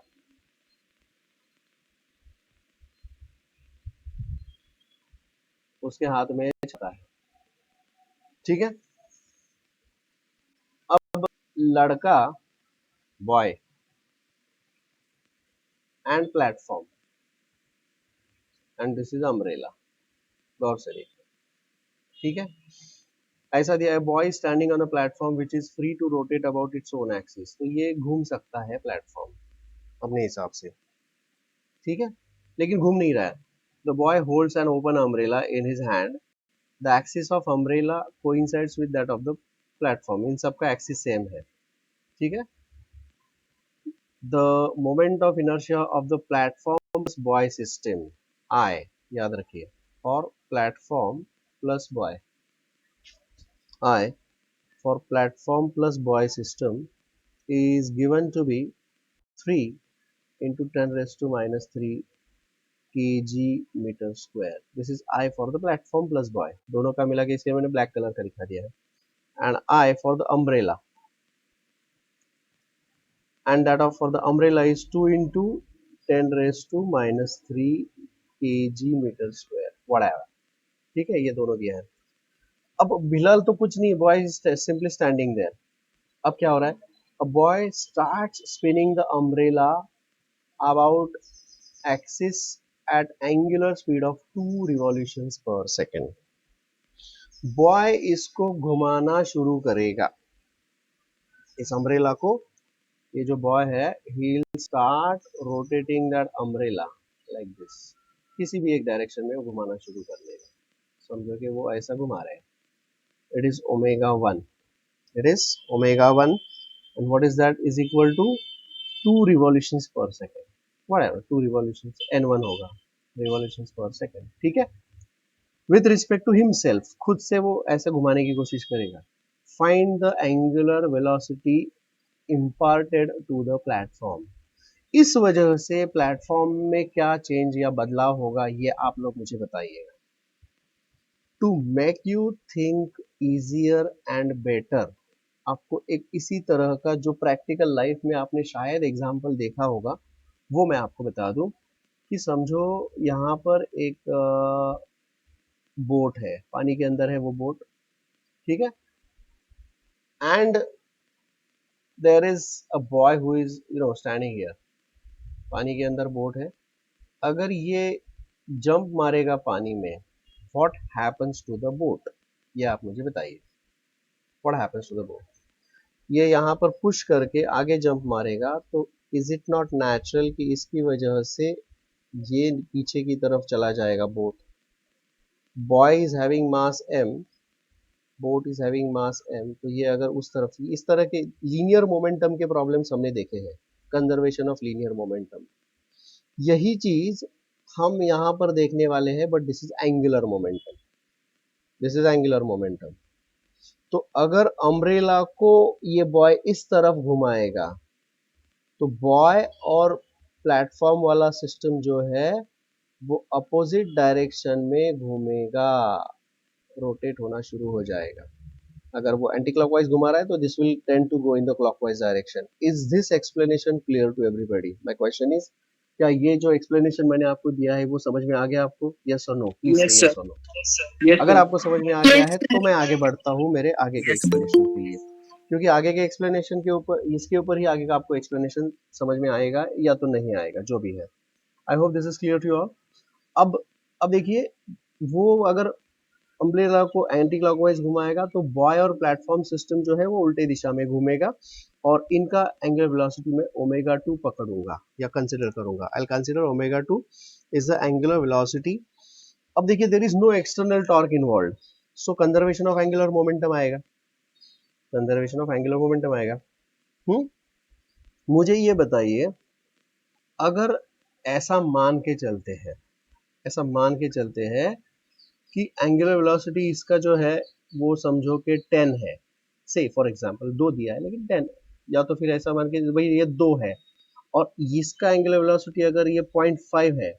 देखो ये 2 से एंटी क्लॉकवाइज घूम रहा है, लेकिन लेकिन प्लेटफॉर्म उल्टी दिशा में 0.5 से घूम रहा है, तो इसका टोटल एंगुलर वेलोसिटी कितना आएगा? Because this is the angular velocity with respect to the boy, बराबर है क्या? Are you understanding what I am saying there? ये उल्टी दिशा में घूम रहा है और ये इस दिशा में घूम रहा है, तो इसका टोटल एंगुलर वेलोसिटी कितना आएगा? Omega 1 minus omega 2। This is the angular velocity, absolute angular velocity of the umbrella. Did you understand what I said? Did you understand what I said? So while writing here, what I say here is omega 1 is omega 1 is equal to angular velocity of umbrella, that is equal to whatever 2 revolution जो भी है, ठीक है ना, 2 revolutions per second. Platform revolves in the opposite direction, platform rotates in opposite direction,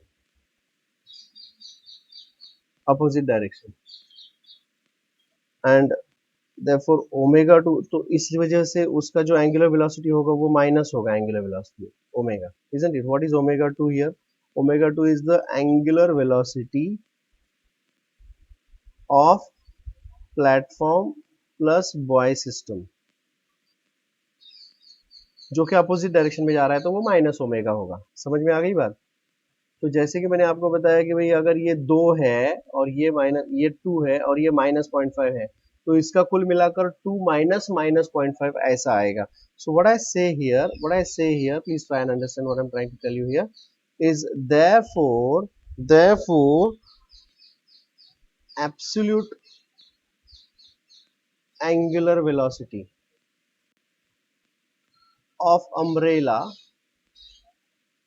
with respect to ground, उसका absolute angular velocity क्या हो जाएगा? It will be omega 1 minus omega 2। क्या ये पॉइंट आपको समझ में आ गया? ये मुझे बताइए प्लीज, क्या ये पॉइंट आपको समझ में आ गया? ये प्लीज मुझे बताइए। Hello hello hello, did you understand this point? Yes, sir. देखिए, एक नहीं समझे, देखिए ये गाड़ी जो है इस डायरेक्शन में जा रही है 20 मीटर पर सेकेंड से, और दूसरी गाड़ी जो है वो इस दिशा में जा रही है। अरे देखो ना यार, यहाँ पर हमको ये चलो गाड़ी का छोड़ दो, मैं आपको यहीं पर एक्सप्लेन कर रहा हूँ, देखिए गौर से देखिए, प्लीज प्लीज अंडरस्टैंड। हमको ये बताया गया है इन्होंने कि यहाँ पे बताया, the boy start spinning the umbrella about the axis at angular speed of 2 radian per second with respect to himself. With respect to himself का मतलब बताइए मुझे, विथ रिस्पेक्ट टू हिमसेल्फ का मतलब क्या होगा? विथ रिस्पेक्ट टू हिमसेल्फ मतलब वो अपने हिसाब से, with respect to him it is rotating like that. लेकिन जब हम कंजर्वेशन ऑफ एंगुलर मोड, तो हमको third person point of view, क्योंकि ये अम्ब्रेला जो है वो घूम रहा है प्लेटफॉर्म और बॉय के हिसाब से विथ रिस्पेक्ट टू दिस, लेकिन third person who is stationary, उसके हिसाब से अगर मैं देखूं, क्योंकि जैसे ये घूमना लगेगा, जैसे ये घूमने लगेगा, ये अपोजिट डायरेक्शन में घूमने लगेगा, तो इसका एंगुलर वेलोसिटी, अगर देखिए आपको ये अगर याद होगा कि एंगुलर वेलोसिटी जो वेक्टर होता है, if this is a circular motion, तो अगर वो ऐसे घूम रहा है तो एंगुलर वेलोसिटी प्लस होता है, जबकि प्लेटफॉर्म उल्टा घूम रहा है, इजंट इट, तो ओमेगा वन ऊपर के डायरेक्शन में होगा। आई रिपीट, ओमेगा वन जो होगा, ब्लू कलर से दिखा देता हूँ मैं इसको, ओमेगा वन जो होगा वो ऊपर डायरेक्शन में होगा, ओमेगा वन, ठीक है। वेयर एज ओमेगा टू, ये उल्टा घूम रहा है, तो omega two is in this direction, omega two ये अपोजिट डायरेक्शन में है। Are you understanding that? समझ में आ रहा है? समझ में आ रहा है, इसलिए मैंने माइनस ओमेगा टू बोला है। अब अगर मुझे इसका टोटल एंगुलर वेलोसिटी चाहिए, if I want the total angular velocity of, if I want the total angular velocity of umbrella, umbrella का मुझे टोटल एंगुलर वेलोसिटी अगर चाहिए, ओमेगा फॉर अम्ब्रेला, तो वो हो जाएगा omega one plus minus omega two, that is equal to omega one minus omega two. ये vector angular velocity का वेक्टर डायरेक्शन है, वेक्टर का डायरेक्शन। Did you understand this now? This is the angular velocity of umbrella, क्योंकि umbrella खुद तो इस direction में घूम रहा है 2 रिवॉल्यूशन, लेकिन अगर ये माइनस, ये उल्टा घूम रहा है 0.5 रिवॉल्यूशंस पर सेकंड से फॉर एग्जांपल, तो 2 माइनस 0.5 विल बी 1.5। अगर ये है 2 रिवॉल्यूशंस और ये है 0.5 रिवॉल्यूशंस, तो एक्चुअल उसका एब्सोल्यूट एंगुलर वेलोसिटी कितना होगा अम्ब्रेला का, सिर्फ अम्ब्रेला की बात कर रहा हूँ, क्योंकि omega one minus omega two. Did you understand this? Please tell me yes और नो। अब समझ में आ गया क्या? Did you understand this? This is very important, ये जब तक आपको समझ में नहीं आता मैं आगे नहीं बढ़ सकता हूँ। समझे कि नहीं समझे कि दोबारा समझाऊं? आई डोंट माइंड, मैं दोबारा भी समझा सकता हूँ, कोई दिक्कत नहीं है मुझे। बताइए प्लीज। सॉरी, हेलो, मुझे नहीं समझा, क्या बोले आप? हेलो हेलो, बताइए प्लीज। देखो, अम्ब्रेला एंटी क्लॉकवाइज घूम रहा है तो उसका एंगुलर वेलोसिटी का वेक्टर ऊपर होगा, लेकिन umbrella is with the boy and the platform, जो कि अपोजिट दिशा में घूम रहा है थोड़े से कम स्पीड से, समझेगा? तो उसका एब्सोल्यूट एंगुलर वेलोसिटी जो होगा वो omega one minus omega two होगा, which is with reference to the ground, fixed frame of reference. Did you understand this? Please tell me. अगर समझा है तो ही यस मुझे सर, आगे अभी जाने में, समझ गया। अभी Yes, समझ sir. में आ गया सब? Great. So this is the angular velocity of umbrella, जबकि angular velocity of platform is this omega two ही, ठीक है। Omega two for omega for platform plus boy system जो है omega, that is omega two only. समझ में आ गया? Now by conservation of moment, initially तो कोई घूम नहीं रहा था, तो initial angular momentum, initial angular momentum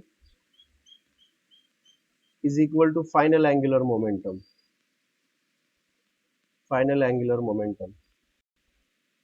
लेकिन इनिशियली कोई घूम नहीं रहा था, तो initial angular momentum is zero. Final angular momentum अगर दोनों का मुझे लिखने की जरूरत पड़ेगी तो वो होगा I for umbrella into omega for umbrella, omega for umbrella plus I for platform plus boy system into omega for platform plus boy system, ऐसा बनेगा जी। तो इसका मतलब क्या आएगा, देखिए, अगर मैं इसको सब्स्टिट्यूट कर दूंगा, therefore this will give me I for umbrella, I for umbrella is this, तो मैं उसको ऐसे लिखूंगा, I for umbrella, omega for umbrella is omega one minus omega two, plus I for platform plus boy into omega for platform plus boy is simply omega two is equal to zero. आई बात समझ में? लेकिन ये omega two minus है, मतलब नीचे की डायरेक्शन में, इसलिए मुझे इसको माइनस लिखना पड़ेगा, इंटू माइनस, ऐसा लिखना पड़ेगा। यहाँ पर minus is already taken into account, ये माइनस है, और ये ओमेगा टू नीचे की डायरेक्शन में, इसके लिए मैंने उसको माइनस ओमेगा टू लिखा है।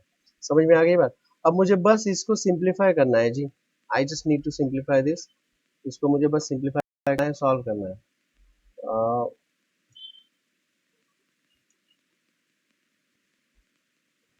चलिए इसको सब्स्टिट्यूट कर लेते हैं।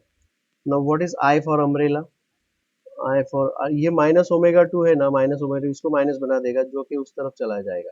सो this will, in short, this is going to become I for umbrella into omega one minus omega two is equal to I for platform plus boy system into omega two. अब substitute कर लेते हैं। I for umbrella is 2 into 10 raise to minus 3 omega 1 मुझे पता है it is 2 radian per revolutions per second, minus omega 2 मैं ऐसे ही लिखूंगा is equal to I for platform plus boy system is 3 into 10 raise to minus 3 into omega 2। Omega 2 मुझे find out करना है, इसमें 10 raise to minus 3 gets cancel, you see. अब ये क्या बन जाएगा, 2 to the 4 minus 2 omega 2 is equal to 3 omega 2। ये माइनस 2 ओमेगा 2 उधर जाके प्लस हो जाएगा तो 5 ओमेगा 2। तो 5 omega 2 is equal to 4 and that will give me omega 2 is equal to 4 upon 5 that is equal to 0.8। अब देखिए ये जो मैंने लिखा था ना 2, ये 2 मैंने रिवॉल्यूशंस पर सेकंड में लिखा था, तो मुझे ओमेगा 2 का जो आंसर आएगा वो भी रिवॉल्यूशंस पर सेकंड में आएगा। Is this okay? So what is omega 2? Omega 2 is the angular velocity इस रोटेशन की वजह से, इस अम्ब्रेला की रोटेशन की वजह से, ये जो अम्ब्रेला को उस बॉय ने घुमाया है ना, उस रोटेशन की वजह से प्लेटफॉर्म प्लस बॉय सिस्टम उल्टे दिशा में घूमना शुरू करेगी, और कितने से इतने स्पीड से घूमना शुरू करेगी, जैसे हमको एक्सपेक्टेड था कि अगर ये 2 रिवॉल्यूशन पर सेकंड से घूम रहा है तो ये थोड़े से कम से, मतलब उसका स्पीड उल्टी दिशा में घूमेगा, और वो कितना होगा 0.8 revolution per second, but in the opposite direction, and that is the answer. और उन्होंने वही पूछा है, उन्होंने यहाँ पे क्वेश्चन जो दिया है, क्वेश्चन में थोड़ा सा मुझे यहाँ पे करेक्शन करना पड़ेगा जो क्वेश्चन है, करेक्शन इन द सेंस, देखिए गौर से, find the angular velocity imparted to the platform. तो प्लेटफॉर्म को कितना एंगुलर वेलोसिटी मिलेगा, it is equal to 0.8 revolution per second, that's the answer. कोई करेक्शन की जरूरत नहीं, this is okay. Is this clear to you all? क्या ये सबको समझ में आ गया? प्लीज बताइए। Hello, Yes, sir. All of you Yes. Understood this well? Great. एक बहुत अच्छा और इंटरेस्टिंग प्रॉब्लम था ये, हमने सॉल्व कर लिया। चलिए अगले क्वेश्चन की तरफ बढ़ते हैं। Let's go for the next question. Let me go for the next question now.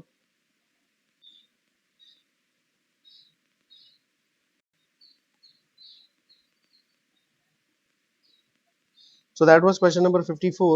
I'll go for question number 56 now.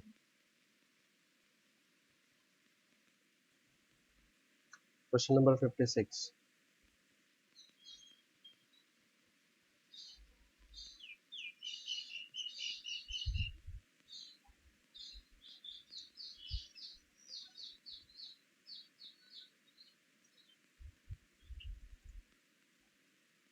A kid, question number 56. ये सारे स्टार प्रॉब्लम से मैं सिखा रहा हूँ, ऐसा नहीं कि ये टाइम पास है, नहीं, सारे only I am H C Verma के, मैं सिर्फ और सिर्फ स्टार प्रॉब्लम्स ही करा रहा हूँ, तो प्लीज रिमेम्बर दैट। चलिए देखते हैं। अब एक डायग्राम पहले मैं ड्रॉ कर लूँ, जब तक आप इसका क्वेश्चन पढ़ लीजिएगा। I just draw the sketch for this. देखिए ऐसा एक प्लेटफॉर्म है, this is a platform. This platform is capable of rotating about its own axis. वैसा रोटेट हो सकता है। There is a kid over here. एक बच्चा खेल रहा है इस प्लेटफॉर्म के ऊपर, ऐसा है। A kid of mass m stands at the edge of a platform of radius r. इस प्लेटफॉर्म का रेडियस r है, इस किड का मास m है। The kid has got which can be freely rotated about its axis. The moment of inertia of the platform is I. इस platform का moment of inertia I है। Okay. The system is at rest. Initially there is no momentum. So initial momentum is 0. The system is at rest. Initial momentum is equal to 0 because system is at rest initially. When a friend throws a ball of mass m and the kid catches it. Okay. अब देखिए यहाँ पे एक दूसरा उसका दोस्त है, उसने क्या कर दिया, कांड कर दिया। उसने एक बॉल है, उस बॉल को उसने थ्रो किया इस तरफ, ऐसे। अब ये बॉल जैसे ही इसने थ्रो किया इसके तरफ और इसने वो बॉल कैच कर लिया, तो बॉल का जो भी कुछ मोमेंटम आएगा वो मोमेंटम इस बच्चे को मिल गया। समझे क्या? वो मोमेंटम इस बच्चे को मिल गया। Is this clear to all? ठीक है। If the velocity of the ball is v, इस बॉल का मास था m, उसका वेलोसिटी था v, and you see it is acting at right angles. ये यहाँ पर ऐसे राइट एंगल्स पर एक्ट करेगा, isn't it? सो इसका एम वी आर ये होगा इसका momentum. If the velocity of the ball is v horizontally along the tangent to the edge of the platform when it was caught by the kid, find the angular speed of the platform after the event. अब इसकी वजह से बच्चे को कुछ momentum दिया जाएगा और वो मोमेंटम प्लेटफॉर्म को ट्रांसफर हो जाएगा. Is the question clear? Is the question clear? तो initial momentum of the platform is zero. Platform का इनिशियल मोमेंटम जीरो था, ठीक है, लेकिन बॉल का इनिशियल मोमेंटम जीरो नहीं था. तो this is the initial angular momentum of platform which is zero, LP1. ठीक है. Initial angular momentum of the ball 1. It is given bye MVR. क्योंकि अगर एक पार्टिकल है, if this is the axis, this is the mass, this mass is rotating, this mass is m, अगर वो ऐसा rotate हो रहा है, अगर वो ऐसा रोटेट हो रहा है along the circular track, हमने देखा है ये, तो it has got a tangential velocity v and this radius is r, then इसका angular momentum is given by angular momentum, इसका L is equal to I omega होता है, I is equal to mr square होता है into omega. लेकिन at the same time I can say that this is m r omega into r, so it can be mvr also. Angular momentum I omega भी हो सकता है या mvr भी हो सकता है. अगर ये टेंजेंशियल वेलोसिटी से ऐसे जा रहा है, then I will write momentum, angular momentum of the ball, initial angular momentum of the ball is mvr. तो ये है initial angular momentum of the system L1. ठीक है, initial angular momentum of the system, initial angular momentum of system, angular momentum of platform plus ball system. So L1 is equal to L2 बोले तो final angular momentum of the platform ball system. अब initial angular momentum है इसका zero है, इसका platform का, और ball का है MVR. फाइनली जब इधर जा रहा है, फाइनली इधर जा रहा है, तो फाइनल में क्या क्या हो रहा है देखिए. फाइनल मोमेंटम जो है उसमें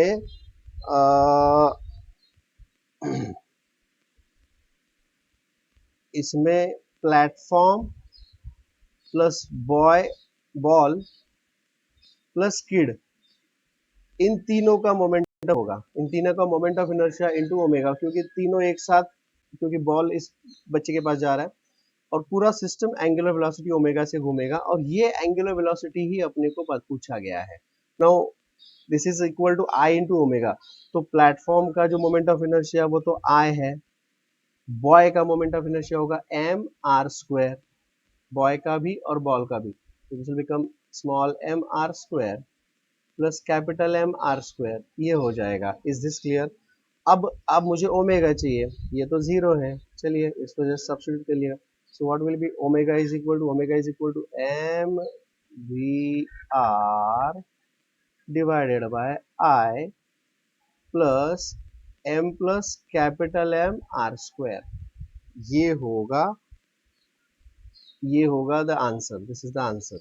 ये आंसर इन्होंने मतलब इस फॉर्म में जो दिया है, नंबरिंग नहीं दिया, नंबर्स नहीं दिए, यहाँ पे कोई वैल्यूज नहीं दिए, but this is the correct answer. This is the angular velocity. ये बॉल बच्चे के पास जाएगा, बच्चा उधर ही रहेगा और प्लेटफॉर्म घूमने लगेगा इतने एंगुलर वेलोसिटी से. Is this explanation of the solution of the problem clear to everybody? Please answer. Hello, बताइए यार प्लीज, हाँ या ना बताइए मुझे प्लीज. इनिशियली इस पूरा सिस्टम इसमें था, इट वाज एट रेस्ट, सिर्फ बॉल के पास ही था वो मोमेंटम, तो बॉल का मोमेंटम पूरे सिस्टम को चला गया. हैव यू अंडरस्टूड, यस और नो? चलिए मुझे आगे का क्वेश्चन सॉल्व करना है. अगर ये आपको Yes, समझ में आ sir. गया होगा तो मैं Yes, आगे sir. बढ़ लूँ. हाँ तो प्लीज आंसर इट. मैं जब बताता हूँ, पूछता हूँ, कम से कम आप हाँ या ना ये तो बोल सकते. अगर नहीं समझ में आ गया तो मैं इसको दोबारा एक्सप्लेन कर लेता किसी हाँ पॉइंट सर. पे. बोलिए, चलूँ आगे मैं? Yes, Yes. sir. क्या हो गया? What is that? somebody is saying something. Aparna या नेहा कोई कुछ बोल रहे हैं, क्या बोल रहे हैं बताइए. क्योंकि अगला प्रॉब्लम जो है उसी से रिलेटेड है. अगर आपको प्रीवियस प्रॉब्लम नहीं समझ में आ गया तो अगला भी नहीं समझ में आएगा, लेट मी टेल यू, क्योंकि यही प्लेटफॉर्म, यही किड, यही बॉल, यही सिस्टम आगे के suppose the platform with the kid in the previous problem, वही क्वेश्चन है यहाँ पे, इसमें थोड़ा सा चेंज किया है उन्होंने, तो वही मैं सॉल्व करने जा रहा हूँ। क्या आपको प्रीवियस मतलब क्वेश्चन नंबर 54 अच्छे से, सब 56 अच्छे से समझ में आ गया है क्या? चलिए Yes, मैं आगे sir. बढ़ता। हुसैन यस बोल रहा है, लेकिन नेहा या अपर्णा और कुछ बोल रहे हो, क्या बोल रहे हो बताइए, समझ में आ गया? चलिए अगले अगले क्वेश्चन की तरफ बढ़ते हैं। एक यही सेम डेटा यहाँ पे दिया है। Suppose the platform with the kid in the previous problem is rotating in anti clockwise direction at the angular speed omega. ओहो, यही यही है प्लेटफॉर्म, सेम प्लेटफॉर्म दिया है उन्होंने ऐसा।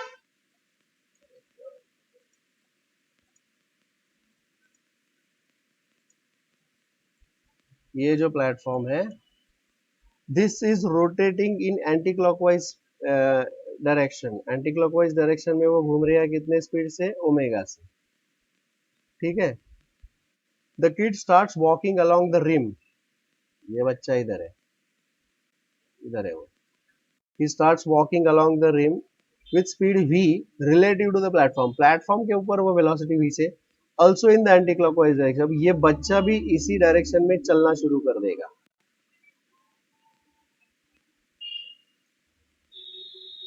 इसी डायरेक्शन में चलना शुरू करेगा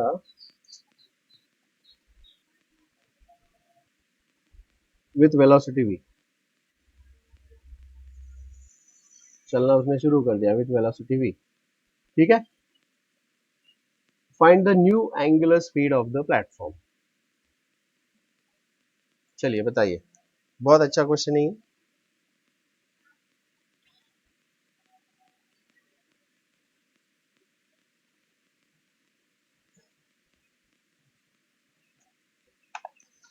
कुछ नहीं, वही करेंगे angular, there is no external torque, नहीं है, सिस्टम के अंदर ही सब है, और system is consisting of the platform and the kid ना, या दिस इज द किड, ठीक है। So angular momentum initial is equal to angular momentum final, conservation of angular momentum principle. अब इनिशियल एंगुलर मोमेंटम क्या है भाई? Initially this is at rest, ये बच्चा कुछ नहीं कर रहा है इनिशियली, इनिशियली वो शांत है, लेकिन ये घूम रहा है, isn't it? So initial angular momentum जो होगा I for the platform, platform का moment of inertia I, and बच्चा जो है वो वहीं पे था, लेकिन वो ऐसे घूम रहा था, बच्चा नहीं एक्चुअली, प्लेटफॉर्म के साथ बच्चा है ना। So it will B mass of the kid is m, and m capital है, हाँ कैपिटल है, मास of the kid is m, और ये जो रेडियस है, जिस रेडियस पर वो बच्चा है वो r, so it was mr square. This is the initial angular momentum before the boy starts, the kid starts walking, before he starts walking, before walking, and this is after he starts walking, after walking started, समझे क्या? वो final होगा। तो initially वो शांत है, वहीं पर है, लेकिन प्लेटफॉर्म के साथ वो बच्चा घूम रही है, तो दोनों का angular velocity omega is equal to, अब बाद में जब वो घूमते हैं तो नया एंगुलर स्पीड जो है, उस नया new, find the new angular speed, new angular speed जो है उसे मैं नाम दूंगा ओमेगा डैश या ओमेगा 2, जो भी है, क्या बोले, ओमेगा डैश बोल देते, let me call this as omega 2, ठीक है, ओमेगा 2 बोल देते हैं उसको। सो प्लेटफॉर्म का जो नया एंगुलर मोमेंटम हो जाएगा वो हो जाएगा आई ओमेगा 2, इजंट इट? और इसका अब कैसे होगा, देखिए आप, देखिए इसका, इसका ये तो प्लेटफॉर्म के साथ तो घूम ही रहा है, तो बच्चा जो है, बच्चे का एंगुलर मोमेंटम जो होगा वो m r square, this is the moment of inertia, लेकिन इसका जो एंगुलर वेलोसिटी होगा, ये प्लेटफॉर्म का नया एंगुलर वेलोसिटी प्लस बच्चा जो वेलोसिटी v से जा रहा है, इजंट इट? तो उस v वेलोसिटी से वो उसके ऊपर चल रहा है, उस चलने की वजह से भी उसका और एक नया एंगुलर वेलोसिटी उसको ऐड अप हो रहा है, which is given by v upon r। Did you understand this part? ये है additional angular velocity of kid, additional angular velocity of kid because of his walking, because of his walking. क्या ये आपको समझ में आ गया? क्योंकि प्लेटफॉर्म तो घूम रहा है लेकिन बच्चा उसके ऊपर चल रहा है. देखो एक कोई हिंदी फिल्म का गाना है वो ऋषि कपूर का, उसमें देखो ये प्लेटफॉर्म घूमता रहता है और वो उसके ऊपर चलता रहता है. Are you understanding what I am saying there? तो उस डायरेक्शन में जाएगा तो it will have, the kid will have additional angular velocity. तो वो ये additional angular velocity which is given by v is equal to r omega. तो platform का नया angular velocity plus additional angular velocity because he walks over that. Did you understand this part very clearly? ये बहुत important चीज है, ये अगर समझ में आ गया तो प्रॉब्लम समझ में आ गया. बताइए please. Hello hello hello Yes, hello. sir. अरे सगळ्यांना समजतंय का? Have you all understood this? क्या ये सब लोग समझ में आ रहे हैं सबको? Yes, sir. श्योर? तो देखिए यहाँ पे ऐसे हो रहा है कि ये है इनिशियल एंगुलर वेलोसिटी. इनिशियली सिर्फ प्लेटफॉर्म घूम रहा था, बॉय वाज स्टेशनरी, तो it was I plus mr square into omega initial angular velocity. लेकिन अब लड़का इसके ऊपर चलने लगेगा जिसकी वजह से इसका एंगुलर स्पीड चेंज हो जाएगा, तो it will be I into omega 2 plus boy का angular moment of inertia is mr square and उसका एंगुलर वेलोसिटी होगा ओमेगा 2 प्लस इसका additional angular velocity. So this, ये इंपॉर्टेंट है इस क्वेश्चन का. अब इसको ओपन कर लीजिएगा. So this will become I omega I plus mr square into omega is equal to I omega 2, ये मेरे को चाहिए, plus m r square omega 2 plus ये, जब ब्रैकेट ओपन करेंगे तो आर कैंसिल हो जाएगा, this will become m v r. ऐसे हो जाएगा. मुझे ओमेगा 2 चाहिए, तो आप बाकी का ये चीज उधर ट्रांसफर कीजिएगा. So this will become what is this going to become? I plus m r square into omega minus m v r is equal to, देखिए ये ओमेगा 2 कॉमन आएगा यहाँ पे और ये I plus m r square हो जाएगा. So in short, final answer omega 2 is equal to I plus mr square into omega minus mvr divided by I plus mr square. ये होगा final angular velocity of the kid of the system. ये पता नहीं क्या ये आपको समझ में आ गया? This is the final answer. आप क्रॉस चेक कीजिएगा. This is the final answer given there. यही है final answer of the system. ठीक है? All these problems which I have solved today, all of these are the star problems. देखिए ये सारे के सारे स्टार प्रॉब्लम्स है यहाँ पे. समझ में आ गई बात? Is that okay? तो मैंने यहाँ पर क्वेश्चन नंबर 58 सॉल्व किया है. मेरे ख्याल से we will stop here for the lunch now. Resume after the lunch break 3:30 के बाद. मैंने जो टाइम टेबल दिया उसी हिसाब से उसके बाद हम डेरिवेटिव्स करेंगे. फिर शाम को हम आज मैं आर डी शर्मा का मेट्राइसिस करने वाला हूँ. चलिए विल स्टॉप हियर.